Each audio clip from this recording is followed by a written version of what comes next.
Hey everyone, welcome back to my another blog. কেমন আছেন সবাই? আশা করছি সবাই অনেক বেশি ভালো আছেন এবং সুস্থ আছেন। অ্যান্ড আজকে আপনাদের সাথে একটা রেসিপি না শেয়ার করে পারলাম না।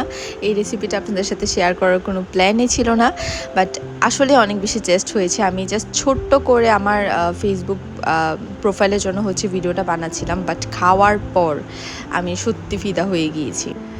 তাই ভাবলাম রেসিপিটা আপনাদের সাথে শেয়ার করে নিই। সো যেমনটা দেখছিলেন যে আমি ব্লেন্ডারের জারে অলরেডি পোস্তদানা, তারপর কাঁচামরিচ, কাজু বাদাম আর নারকেল কুচি করে নিয়েছিলাম এবং সবগুলোকে একসাথে খুব ভালোভাবে ব্লেন্ড করে নিয়েছি। এবং এই রান্নাটার মধ্যে কোনো ধরনের আলাদা কোনো মশলা ইউজ করছি না এবং এত কম মশলায় এত মজা একটা রেসিপি হতে পারে, আই ক্যান্ট ইমাজিন। সো পনির দিয়ে নতুন কি করব ভাবতে ভাবতেই ইউটিউবে এই রেসিপিটা পেয়ে গেলাম। এবং এটাতে আমি যেটা খেয়াল করলাম, না এখানে পেঁয়াজ ইউজ করা হয়েছে, আদা ইউজ করা হয়েছে বা রসুন। জাস্ট এত বেশি মজা হতে পারে এত সিম্পল মশলা দিয়ে, আমি এটা ভাবতেই পারছি না। সো যেমনটা অ্যাকচুয়ালি দেখেছিলেন যে আমি এখানে পোস্তদানা এবং বাদাম, কাঁচামরিচ যেগুলো ব্লেন্ড করে নিয়েছিলাম, সেগুলোকে সেম তেলটার মধ্যেই মশলাগুলোকে দিয়ে নিয়েছি, পনিরগুলোকে ভেজে তুলে। এবং এখানে জাস্ট অ্যাড করছি ভাজা জিরা গুঁড়া মশলা। তো এগুলো সব কিছুকে একসাথে দিয়ে ভালোভাবে নেড়ে চেড়ে নিতে হবে। তেলটা যখন একেবারে ভেসে উঠবে তখন জাস্ট আপনারা বুঝে নেবেন যে মশলাটা রেডি।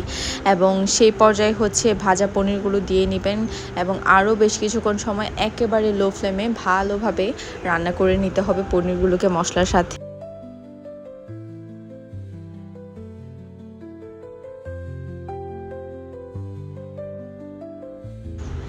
তো যেমনটা দেখতে পাচ্ছেন যে এখানে তেলটা ভেসে উঠেছে এবং এই পর্যায়ে আমি একটু বেশি পরিমাণে চিলি ফ্লেক্স দিয়ে দিয়েছি। এটা আপনাদের ইচ্ছা, চাইলে আপনারা বেশি দিতে পারেন বা কম দিতে পারেন।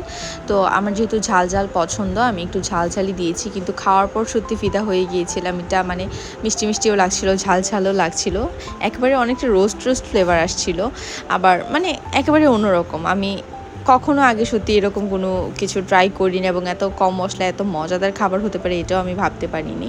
তো এই যে যেমন দেখতে পাচ্ছেন যে এখানে মোটামুটিটা রান্না হয়ে গিয়েছে এবং এই পর্যায়ে আমি একটু দুধ দিয়ে নিচ্ছি। এখানে আলাদা করে কোনো পানি বা অন্য কোনো কিছু অ্যাড করছি না, জাস্ট দুধ দিয়ে মোটামুটি ভালোভাবে ফুটিয়ে নিতে হবে, অ্যাটলিস্ট যেন তেলটা ভেসে উঠে।